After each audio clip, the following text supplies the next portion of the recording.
बहुत ही कायरतापूर्ण और शर्मसार करने वाला हमला आज हुआ है हमारी आदरणीय मुख्यमंत्री श्रीमती रेखा गुप्ता जी पे।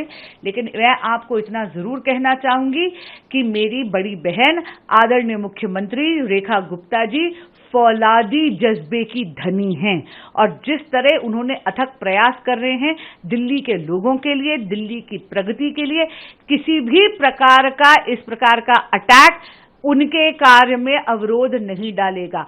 इस कायरतापूर्ण हमले की कड़ी निंदा करती है भारतीय जनता पार्टी। देखिए, सबसे पहले तो मैं ये बताना चाहता हूँ कि जो हमला हुआ है ये कोई साधारण हमला नहीं है। ये कोई साधारण हमला नहीं है। जो हमला हुआ है बहुत ही नफरत से भरा हुआ और एक तरह से ऐसा लग रहा है कि व्यक्ति जो है वो बहुत खराब इरादे के साथ, बहुत ही बुरे इरादे के साथ वो व्यक्ति आया था। हमला साधारण हमला नहीं है, बहुत ही गंभीर हमला है। मुख्यमंत्री जी को जमीन पर गिराकर मारने का प्रयास किया गया है। विभत्स हमला, हमने इस प्रकार का हमला दिल्ली की राजनीति में कभी नहीं देखा है। कभी नहीं देखा इस प्रकार का हमला किसी भी व्यक्ति पर।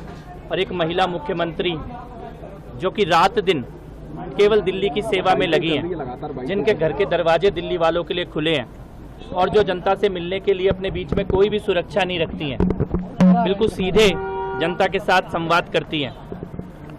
इस व्यक्ति ने पहले रेकी की है, वीडियोस बनाए हैं और उसके बाद साजिश करके पूरी तरह, और ये अकेला नहीं हो सकता, ये व्यक्ति डेफिनेटली इसके साथ और लोग शामिल हैं जिसकी जांच दिल्ली पुलिस कर रही है। हमला गंभीर है, मेडिकल रिपोर्ट आनी बाकी है, लेकिन मुख्यमंत्री जी से हम लोग मिलकर आए हैं अभी और मैं एक बात कह सकता हूं कि मुख्यमंत्री जी का मनोबल ऐसे हमलों से टूटने वाला नहीं है।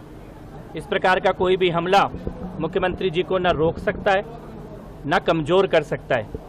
मुख्यमंत्री जी का मनोबल मजबूत है, जन सेवा के लिए, जन सुनवाई के लिए, अपने कामों के लिए पूरी तरह कमिटेड है। इस प्रकार का कोई भी काम रुकेगा नहीं। हम लोगों ने उनसे रिक्वेस्ट की है कि मेडिकल एमएलसी एक बार ठीक से हो जाए और ये रिक्वेस्ट उन्होंने अभी मानी है। थोड़ी देर में मेडिकल होगा, पर इस हमले की जितनी निंदा की जाए कम है और मुझे लगता है कि दिल्ली पुलिस इसकी जांच कर रही है और इसकी जड़ों तक दिल्ली पुलिस पहुंचेगी। सर, क्या विपक्षी पार्टियों का देखिए कौन है इसके पीछे, ये सामने आ जाएगा। मैं इसके बारे में आज कोई राजनीतिक टिप्पणी नहीं करना चाहता। मैं केवल 3 बातें कहना चाहता हूँ। एक, कि हमला बहुत भयानक है, गंभीर हमला हुआ है, हल्का हमला नहीं है कि कोई सोचे कि ये कोई राजनीतिक विरोध था। ये मारने की नीयत के साथ हमला किया गया है। दूसरी बात यह है कि साजिश करके, प्लान करके किया गया है। और तीसरी बात यह है कि मुख्यमंत्री महोदया का मनोबल पूरी तरह से मजबूत है और इस हमले से, इस प्रकार के कृत्य से और ज़्यादा मजबूत हुआ है।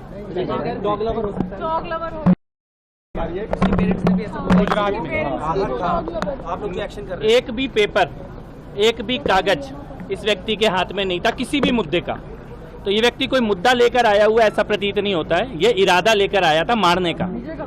हम लोगों ने जो भी और लोगों से बात की, आसपास उपस्थित लोगों से, सुरक्षा कर्मियों से, फुटेज में किसी में भी व्यक्ति के पास किसी भी मुद्दे का कोई भी कागज नहीं था। से मुख्यमंत्री ठीक हैं और लगता ही है कि जब अचानक कोई किसी के ऊपर हमला कर देगा जन सुनवाई के दौरान अगर होगा तो आपको मन में लगता ही है, लेकिन मुख्यमंत्री के इरादों को, मुख्यमंत्री के हौसलों को, विकसित दिल्ली बनाने के सपने को, दिल्ली के विकास को कोई रोक नहीं पाएगा। मुख्यमंत्री पूरी तरीके से जनता की सेवा करेंगी, लेकिन इस तरह के कायराना हमले को हम किसी भी तरीके से, ना तो दिल्ली की जनता इसको माफ करेगी और ना ही एजेंसी इसको माफ करेगी। पहली बात, अभी फिलहाल जानकारी पुलिस इंक्वायरी कर रही है। अभी हम आए हैं मुख्यमंत्री जी का हाल स्वास्थ्य पूछने के लिए। एक सिर्फ मैं यही कहूँगा, निंदनीय है। अभी हम जा रहे हैं मुख्यमंत्री जी का स्वास्थ्य हाल पता लगा के आपको सेहत कैसी है, अभी क्या सेहत है? अभी मैं मिलके आता हूँ, फिर बताऊँगा। मेरी अभी बात हुई है, मैं माननीय मुख्यमंत्री से मिलके आता हूँ, आपसे फिर मिलके सारी सूचना दूंगा। क्या मुख्यमंत्री आगे अपने कार्यक्रम के लिए भी जाएंगी? बिल्कुल जाएंगी। Subscribe to One India and never miss an update. Download the One India app now.